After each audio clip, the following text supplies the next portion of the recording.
No problem. So hello everyone, and welcome to our session today. So here today to talk about embedding the principles of universal design in remote instruction. So, in the last year, we've been thrown into a different environment, and we've been trying to adapt. So we thought it'd be important to share some of these principles so that we are making our courses as inclusive as possible and accessible to as many students as possible. Also, before we start, I'd like to make a land acknowledgement. We acknowledge that the lands of which Memorial University campuses are situated are in the traditional territories of diverse Indigenous groups, and we acknowledge with respect to diverse histories and cultures of the Beothuk, Mi'kmaq, Innu, and Inuit of this province. All right, so I'm gonna, So today's session's host, my name is Keith Power, and I'm an educational developer with CITL, so welcome. I'd also like to introduce some of our other hosts. So we have the super Stacey Alexander. She is a specialist on online course design and educational resource development. We also are joined by the fabulous Pam Phillips, who's a senior instructional designer with CITL, and she's also a pro course instructor with the Faculty of Education. And unfortunately, the great Jason Geary couldn't be with us today. He is the manager of the Blundin Center, but Jason is quite busy at the moment, and he is actually just recovering from COVID, so we wish him all the best. So from there, we'll move on. So today's presentation, our goals today is to provide an introduction of the key UDL principles. So it's a pretty basic introduction. But we would also like to talk about why UDL is important. And we also want to share some strategies and examples of incorporating UDL into your courses. So these hopefully are some practical examples that you'll be able to take away and implement into your courses. We also have a list of resources at the end of the presentation. So afterwards, this presentation will be sent to you, so you'll have a list of those resources if you want to look into UDL a little bit further. So the first thing what we're going to do is actually do a little poll. So in the side, you should see a polling section, and there's a question there that says, UDL means that all curriculum needs to be overhauled and redesigned. So I was hoping that you could go ahead and look at the first question and choose either true or false to this statement.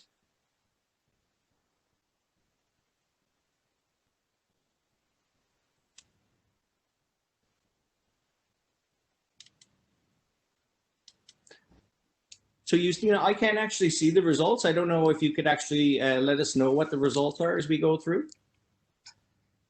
Sure, people are still answering questions. Yeah. Actually, both of them showed up, so I'm going to report the responses to the first one first. Sure, actually, yeah, you can answer both questions if you want at this point.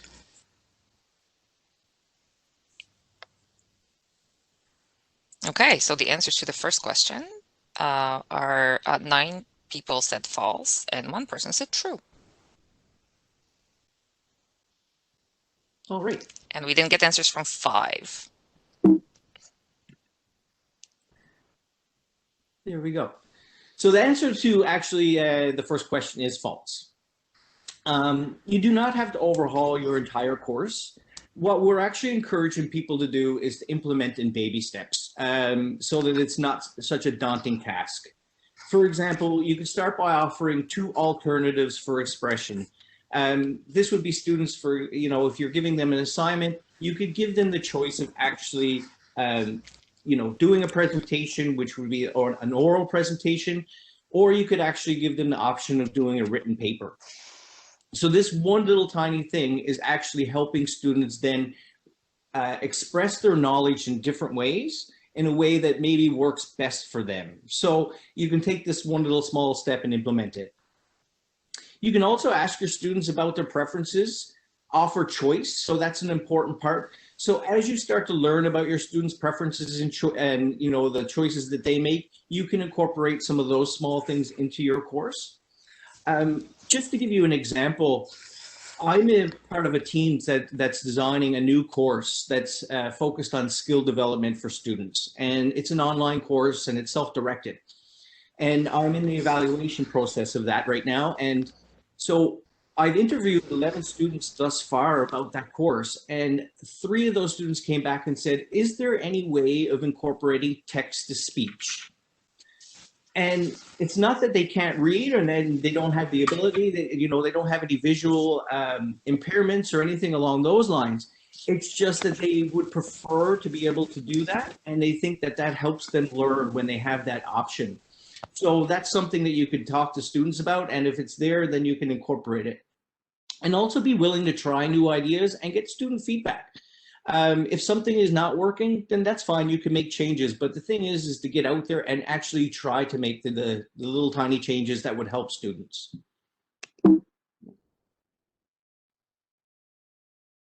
So our next question was, UDL only benefits students. And Justina, I was wondering if you could let us know what the results were there. Everybody said false. Everybody said false. Perfect. So yes, the answer is false. So when instructors start to incorporate UDL into their classrooms, it actually leads to more enjoyment for them. And there's a couple of reasons for this, or a few reasons. They start to see less repetition in assignments, and they start to see more creativity.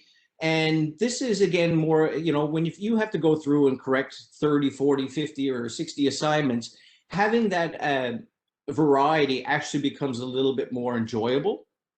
When you incorporate these UDL principles, also what professors and instructors start to see is more student engagement. And what more could we ask for when we're teaching that we actually have our students engaged in our course? And the last one is that students take more ownership of the learning. So again, they take more responsibility for how their course is going, which takes a little bit of the onus off of the instructor and the professor. So UDL actually benefits both the student and the instructor. Keith, if I may just interrupt, we had a question in the chat. Sure. About what universal design is. So what is universal design? I'm going to go back here, I think. So we have our little thing here. What is universal design? So it is a set of principles that actually helps make a course accessible to all students. And I was just about to get into a few things about what is universal design and what it is not. And then Pam is actually going to look at some of the key principles of what it is. So just to give you a general definition, it is about making your course accessible for all students and implementing a series of strategies to do that. So hopefully it'll become a little bit more clear as we move through. So I'm just going to jump down here again. So one of the reasons this is universal design for learning is important is because we usually design courses for the mythical middle. So we think of students as being, mostly an average. So we think about what is the average student. The problem with what is the average learner is that there is no such thing as an average learner. Just if you take a class here, you can see all of your students. So if we look at it, the diversity within that class, we start with the first one here, and you can see that about 10% of your students self-identify as living with a disability. If we go on and look a little bit closer, the research actually shows that there's actually way more students that are actually living with a disability than those who actually self-identify. Next, we can look at all those students in your class that have full-time jobs or are working multiple part-time jobs. So again, the stress of actually having to complete courses while balancing their work leads to, possibly having to make some kind of accommodations for these students. Then we have students who are parents. So again, they're balancing the responsibility of possibly work, being a parent, and all of their schoolwork. Then we can put in first-generation students. And again, then once we go ahead and we look at our Indigenous populations and our international students, and you can see there is no average student. We have a very diverse group of people that are in our classrooms, and we have to consider this diversity.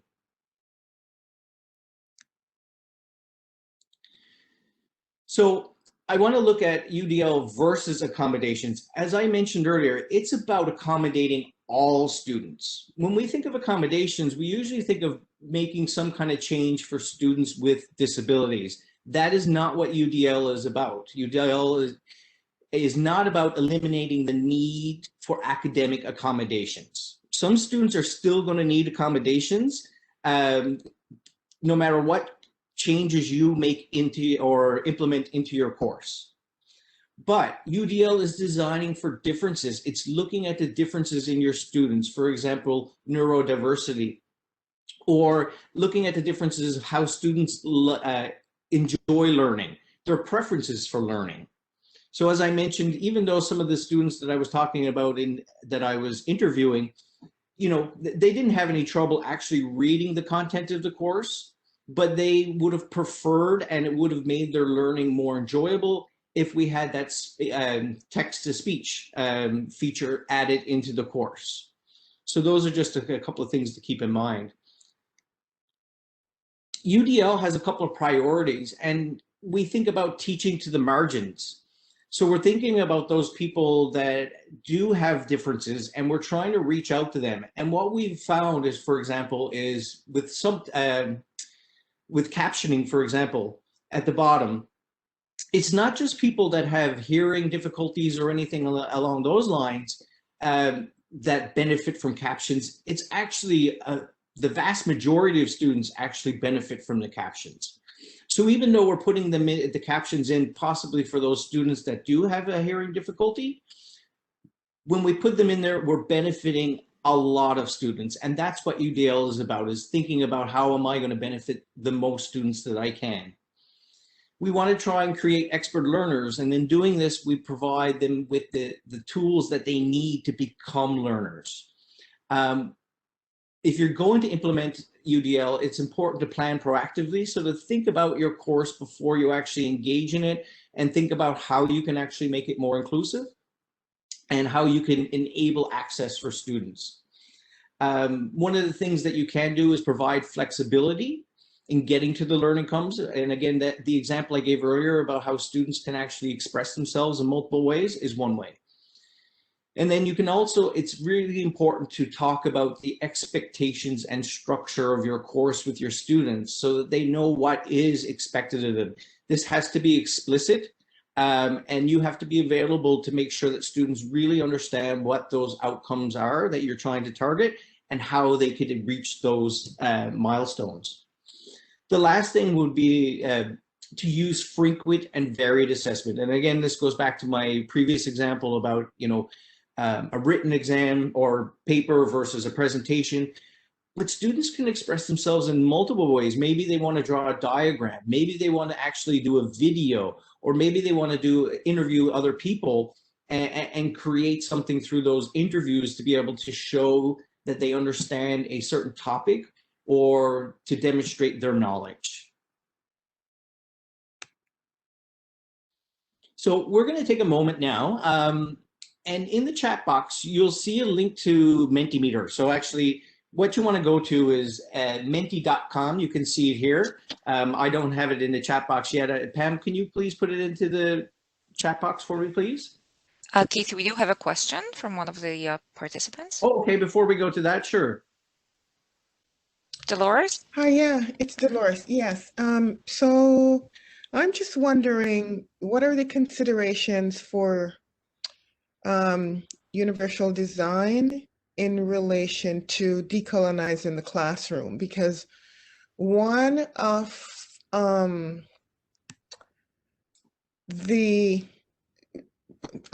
just speaking about structure, one of the things in decolonizing the classroom or student-centered learning is that students actually are partially responsible for their own learning and how the classroom is situated, structured, and run.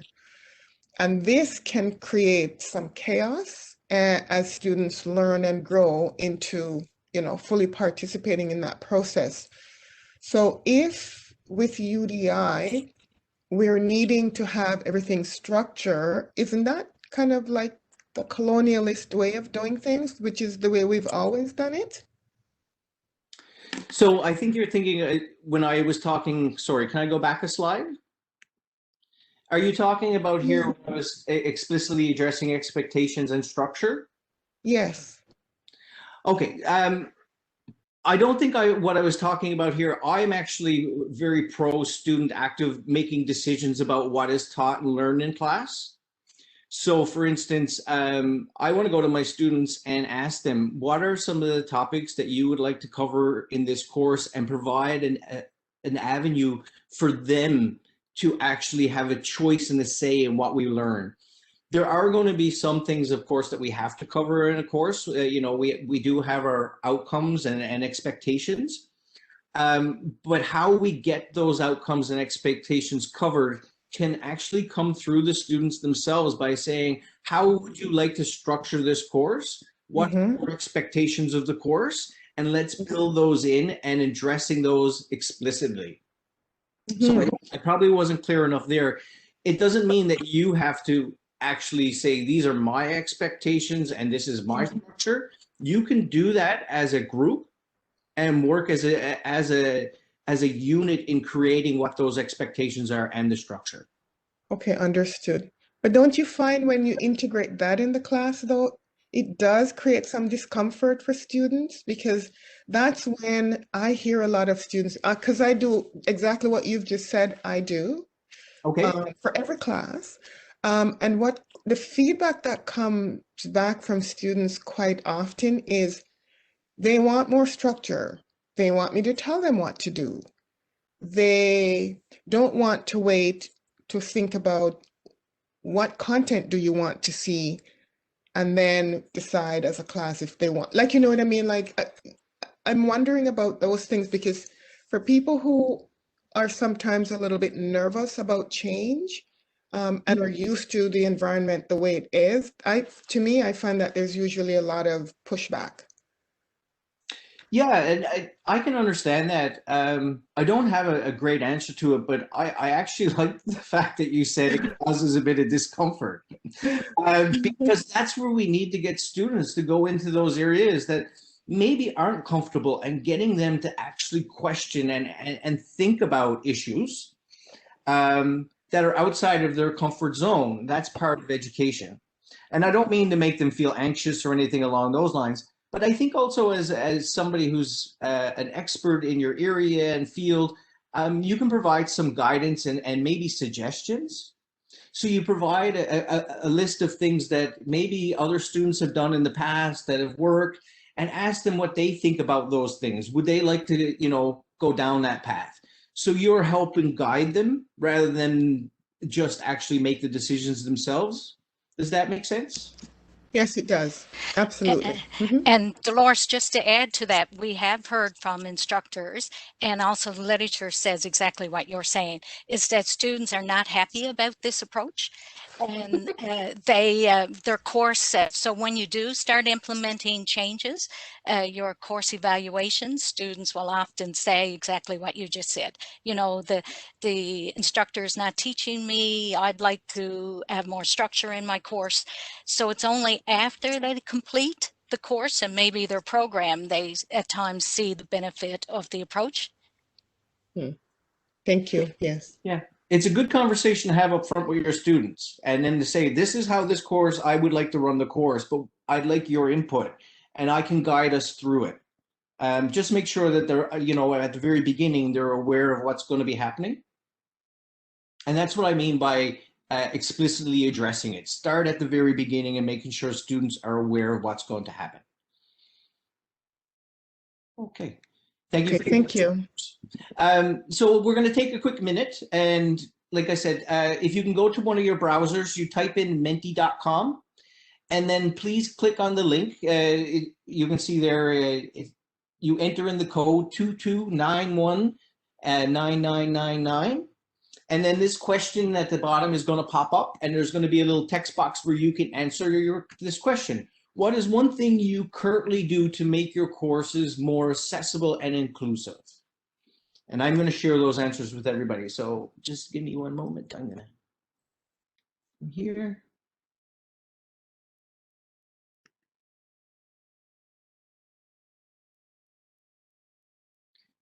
So as you can see, the answers should come up underneath this when people enter in their answers. So if you can think of one thing that you do to make your course more inclusive, can you type it in the text box and we'll share.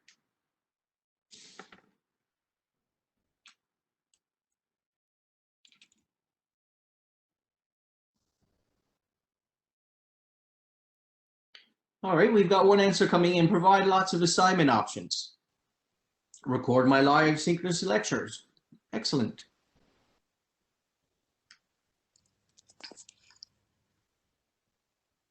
So I think I posted, Keith, the incorrect, because I wasn't able to get in. So I think I posted the incorrect URL. So do you want to post it? I think it's Menti. It's just at the top. It's Menti, MENTI.com. Okay. Synchronous and asynchronous course activities. Good.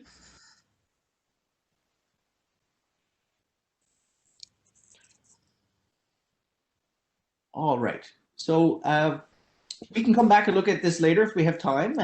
Do not use PowerPoint, rather use discussions guide. Discussions guided by myself and co-facilitated with students. Okay, offer 2 options for some class topics. Excellent.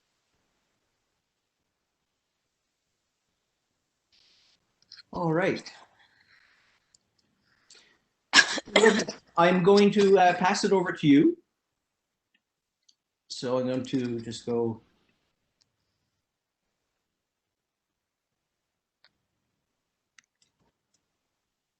And please take it away. Okay, thanks, Keith. I'm just going to introduce it briefly, and then I'm going to turn off my video because I am having bandwidth issues. But I just wanted to say, too, that UDL is Universal Design for Learning, is a curriculum design, development, and delivery framework. And the 3 principles or guidelines are provide multiple means of engagement, so really the why of learning, and multiple means of representation, the what of learning, and multiple means of action and expression, so the how of learning.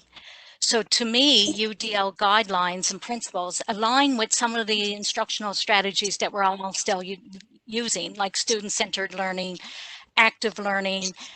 We've given a number of webinars on active learning, collaborative learning, problem-based learning, and then blended learning in how we're designing our courses. So I'm going to talk briefly about each of those principles and just give some examples. Some of them, the examples have already been covered in some of the suggestions you gave and some of the things that Keith talked about earlier. And then I'll just give a couple practical examples to get you started and pass it over to Stacy. So the first one I'm going to talk about is engagement. And when I think about engagement and working with faculty, because primarily I work with faculty to develop fully online courses. And just recently now, been working with faculty for remote courses, developing remote courses. So when I think of engagement, I'm thinking ways to engage students with you as the instructor, with the content, and then with each other. So I'm just going to turn off my video here now.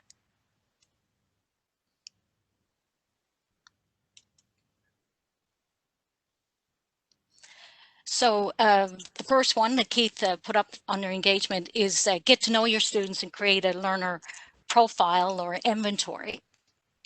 So just this semester, I've been using a spreadsheet to track what I learned from students through their introductions at the beginning of the course, and through conversations I may have with them throughout the course or activities and discussions areas in the remote course. And so by doing this, we can relate the topics and activities to students' interest. So when students are interested, obviously they're more motivated to learn. And when I have group activities, then I can review the notes that I've made in the spreadsheet and think about grouping students based on their common interests or area of study. And faculty have also told me that they use it to find out what time zones students are in as well. And another option would be looking at the LMS, which is Brightspace, to present content so students can engage with the content at their own pace. And some of you just said, noted earlier about asynchronous activities and synchronous. So, you know, putting in videos and getting students to converse using discussion forums so that they're actually going through the content at their own pace. Using social media as well. And we do have a Twitter account and also set up for courses that you can use and manage tweets coming in, and it can be embedded in your course. So if you want to know more of that, we certainly can provide some information after. But use Twitter, like, for example, set up Twitter account for projects. So students can use Twitter to provide status updates or share links to online resources.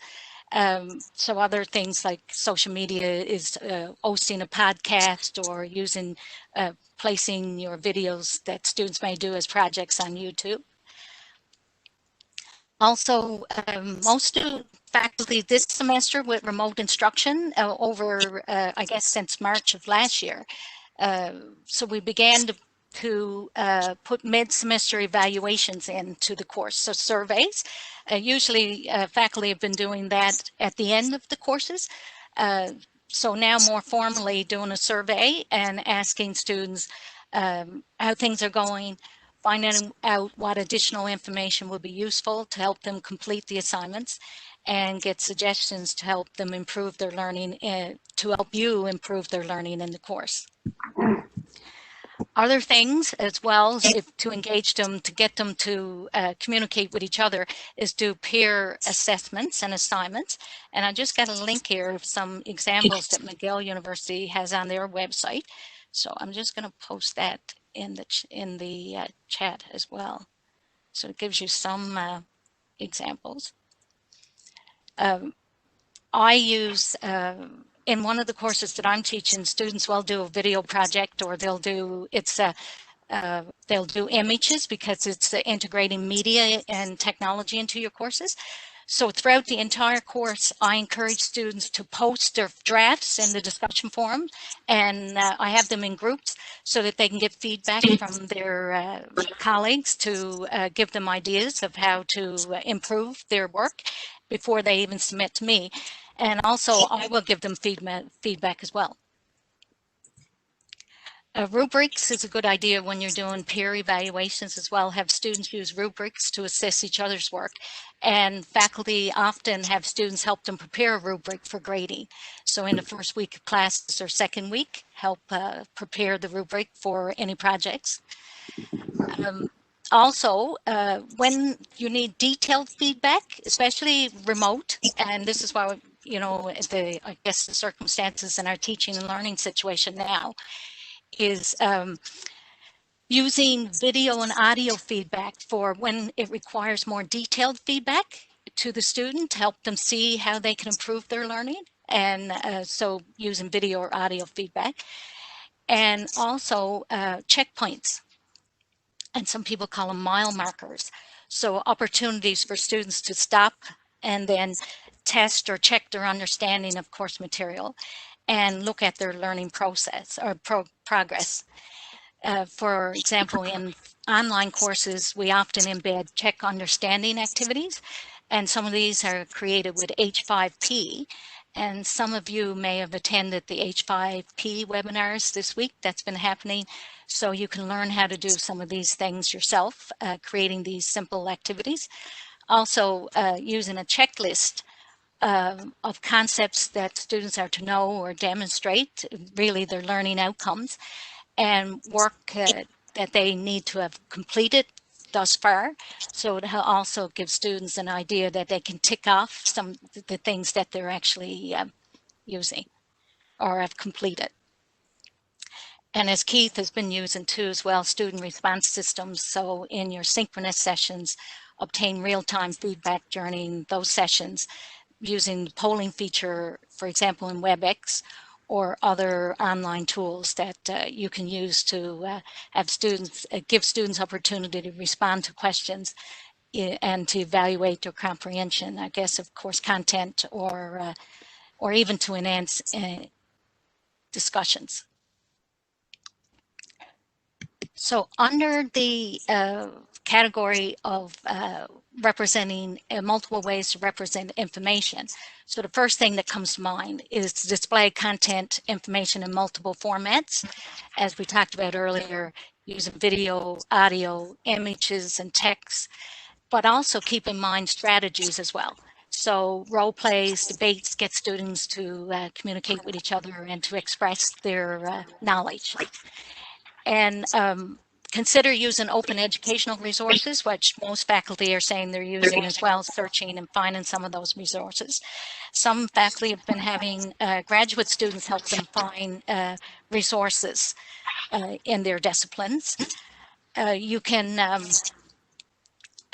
also avail of some of the services here at CITL. We have a media production team that would certainly help you create any resources that you're going to be using over and over.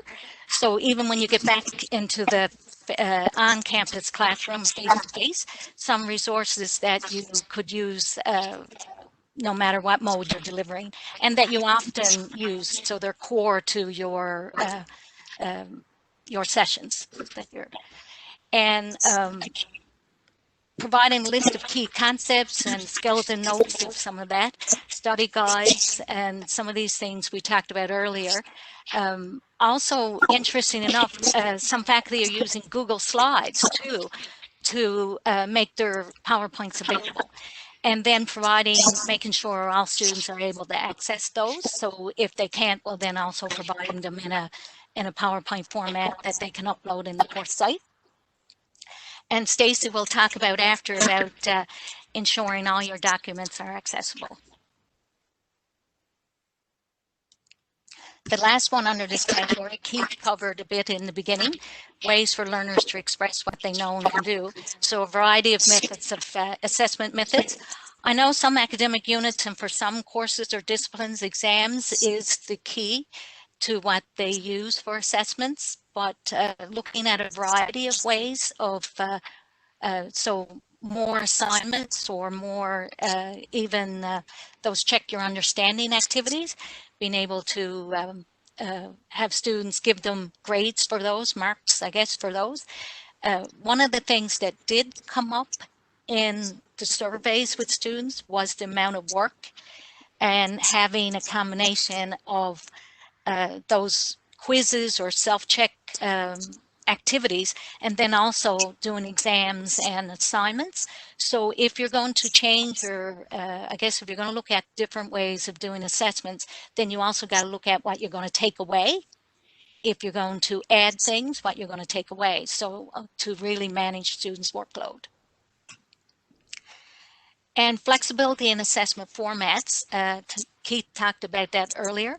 I've been working with a number of faculty this term, and they've been looking at different ways of students can complete the assignment.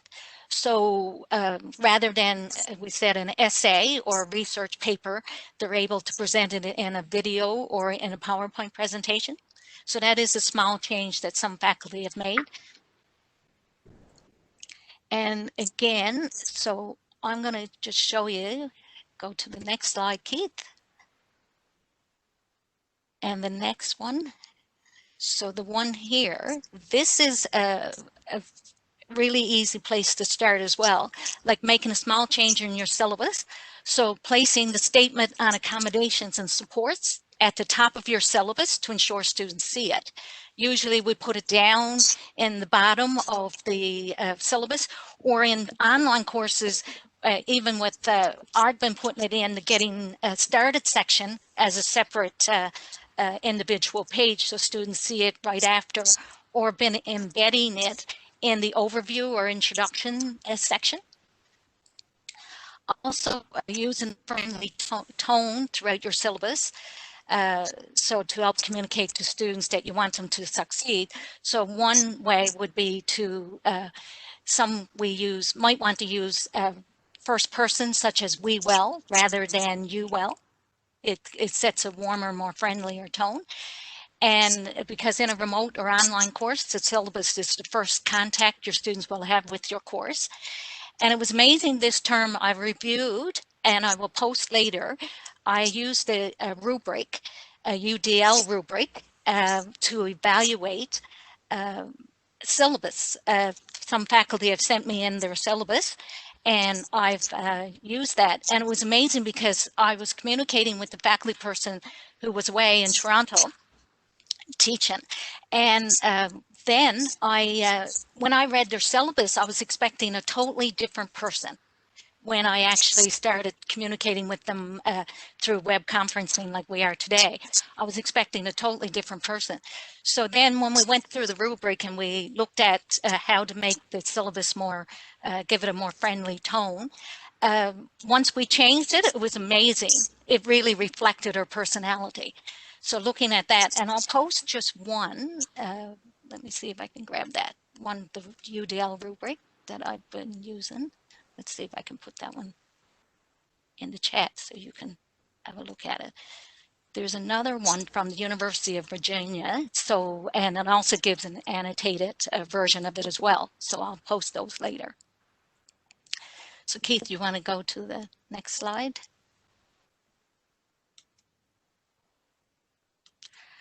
Here's another example.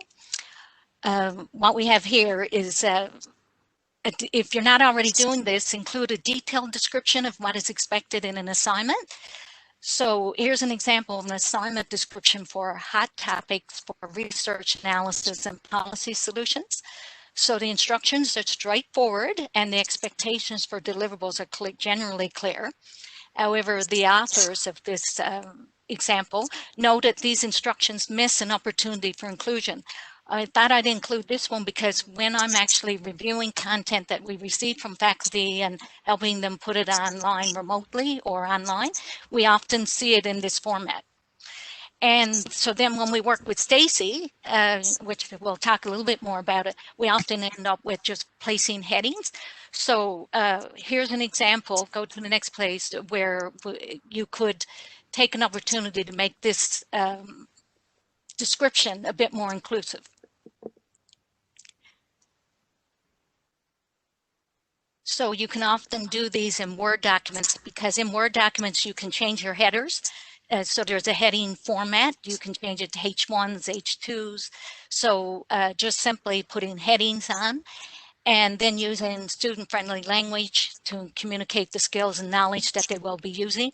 So actually taking your learning outcomes for that specific assignment and actually embedding them into the description, and then including inclusive pronouns to convey, I guess, empathy and a sense of community as well.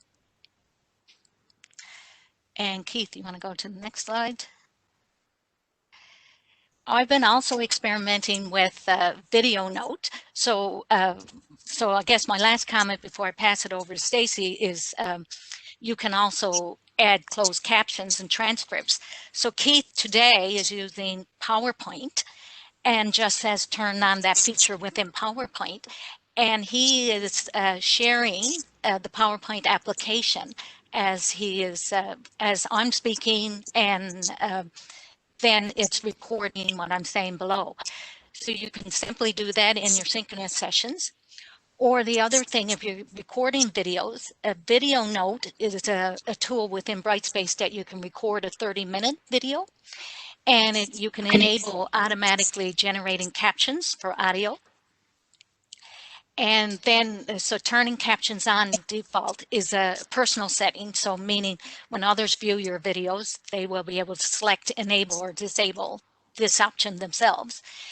And if you want to edit your captions, you can correct any inaccuracies by contacting client support, and they'll give you access to the caption editing function.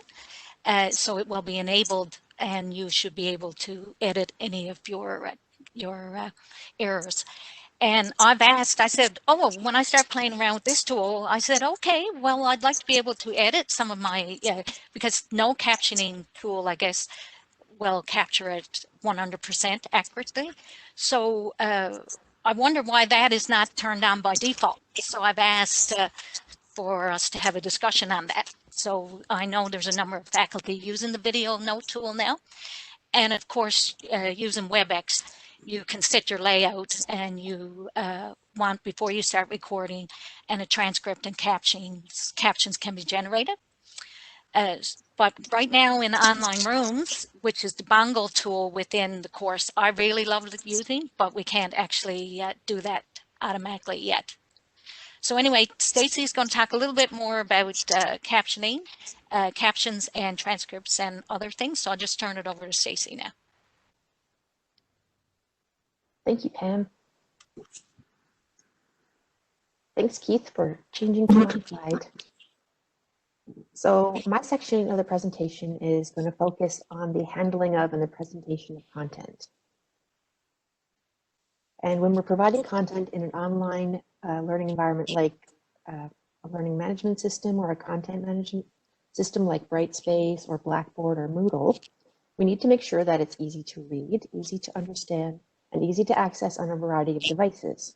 So that means paying attention to the format of the content we're sharing and making sure that whenever we include any kind of media, we provide text alternatives or just a text copy of whatever's presented in the media. Next slide, please. That image that was on the previous slide is just the default image of that's included in PowerPoint. It just is meant to represent different types of media, so that's why I was using it there. So the next slide says a lot of people include PDFs and text documents in their courses, and it is helpful to provide students with files that they can take away and use later. It's also not hard to make files like Word documents and PDFs accessible. Companies like Microsoft and Adobe have included built-in features and tools to help you do that. The thing to remember, though, is just not to rely on those files as the only or the main way that you present your content. That's because the easiest, the fastest, and the most universally accessible way to make content available is to provide it in HTML format. So for a learning management system, this would mean creating a page of text when you're sharing content with learners, so that accessing content is only a next button click away. It also helps with maintaining your content, because then you won't need to, let's say, download a full document and read through it to get to the spot you want and then re-upload it and that kind of thing. It's really easy to edit content from a course page too in all of those three learning management systems that I listed. Also, providing content to learners on HTML pages means that they get to control the size and the appearance of the page, including the text and the text size. And if they're using any learning technology like a speech to, text to speech, it will be compatible with their devices and any software. Next slide, please. Thanks, Keith. So here's an example of a very detailed diagram that's used in the course. The course is being developed at Memorial University. It's Religious Studies, Intro to World Religions. So I'm helping the content author, Dr. Patricia Dole, develop this course. I just wanted to tell you what the topic is so you can get an idea of why we would need such an elaborate, complex diagram. This particular diagram is about the Buddhist concept of meditation and shows the Buddhist traditions that are behind it. So there is no problem with using detailed images in your course. It's absolutely fine as long as you're providing a text alternative when you're using them. So with a more simplified image, providing alt text or just a short description of what's in the image is usually perfectly fine.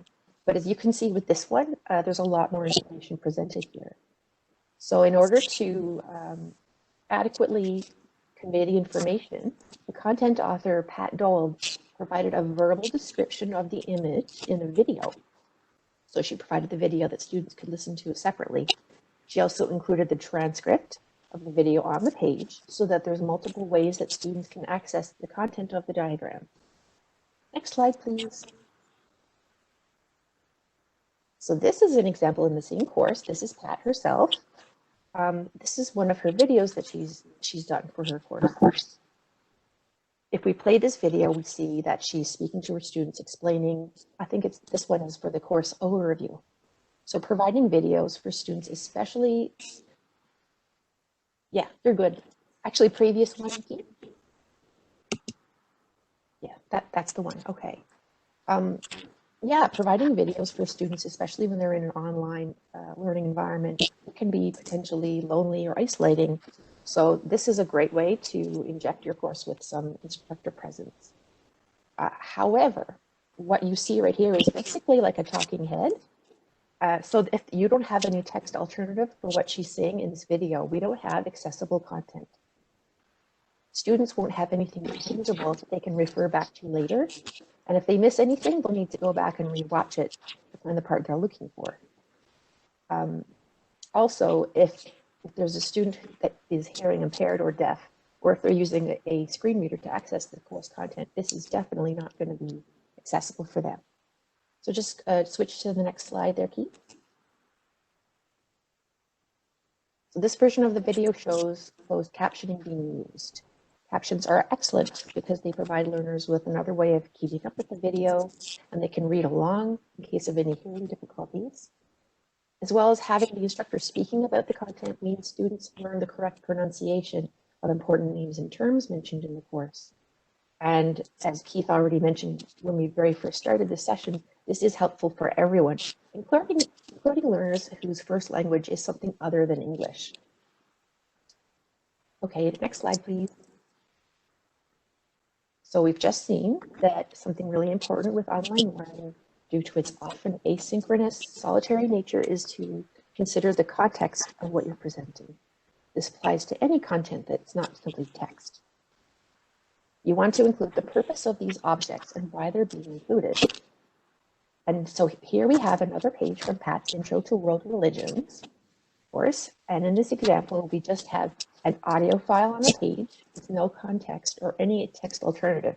This is not a great way to provide content to learners. Next slide. Okay, this is better. In this version, we have text underneath the recording, but we still don't know how the text relates to the audio recording. We don't know if it's supplemental or if it's the transcript. It's not really clear. Next slide. This is how the page actually looks in the course. We have the audio recording and a note underneath saying what it is and how it fits in with the rest of the page. The heading of audio transcript makes it crystal clear that the text below the audio recording is indeed a text copy of what Pat is saying in the recording. So providing all of this information means that students can use the text later as a study aid, or they can look at the page if they're in a noisy environment, like if they're on the bus, or maybe if they're in a silent environment like a library where they can't make any noise and forgot their headphones. Because this lets the students still be able to read the text, so they can still access their course materials no matter where they are. Having the text alternative for the media on the page gives students control of their learning experience because of all of the choices they have for how to access their content. So these few examples I've just mentioned here are probably just some of the easiest, most immediate ways you can probably apply UDL principles to how you're presenting your course content in a learning management system, especially. So now I'll just pass it over to Keith to conclude. Perfect. Thank you, Stacy. So to conclude here today, we've got about 8 minutes left in the session, but we'd like to do just a simple reflection. So again, asking you to go back to menti.com, and you're going to, have the same code. If you actually have it open, it shouldn't be a problem. I'm going to put up the next slide. And we're just asking you to describe one additional strategy you learned from this session today that you would like to use in the future to make your courses more accessible or inclusive. Or something you would like to learn more about, and you're thinking, this is something that maybe I can add into my course. So I'm just going to have to go, excuse me for 1 second, back to Menti and get it up for us. And if anybody has any questions, certainly, post your questions in the chat as well, and we'll answer those. So the last 8 minutes or so, we can have a discussion. We can also see some of the comments and questions that people are putting into the website here.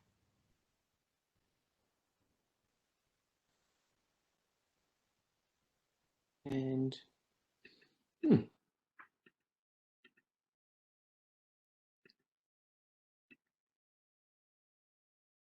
no, I'm not sure why it's not playing here. Should go to the next page.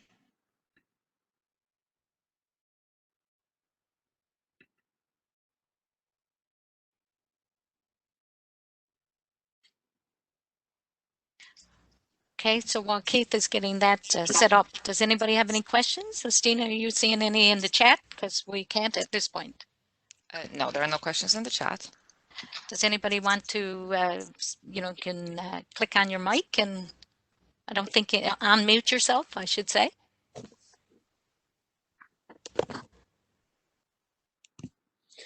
So I've got the Menti question up now. So if anybody wants to provide a suggestion or something that they've learned or that they think they would like to implement, please feel free to share.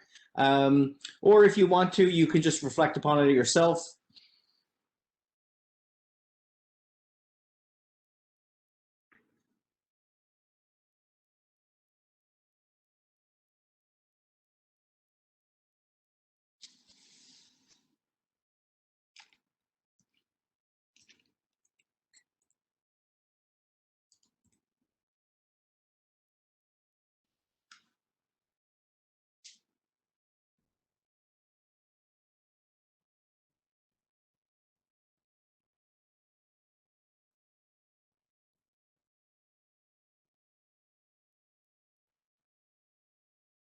I was just wondering too, if anybody got any thoughts on what's going to happen in the fall if we go back to face and we still have students home, how we can build in some of those UDL principles as well when we're considering how we're going to design for maybe our fall courses.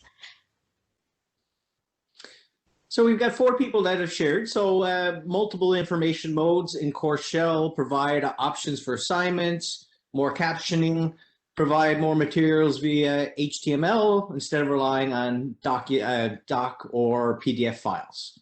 So thank you for sharing. I'm going to stop sharing my screen here now. And yeah, we'll open it up. If anybody has any questions or if they have any comments, please feel free. You can unmute yourself or you can type them into the chat.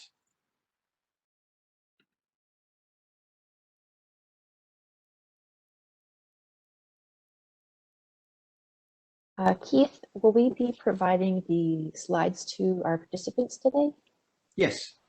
Good, because we have a bunch of URLs in our slides, and if you happen to miss any of them in the chat, they'll be there in the slides. Actually, yeah, I can quickly go back and share that.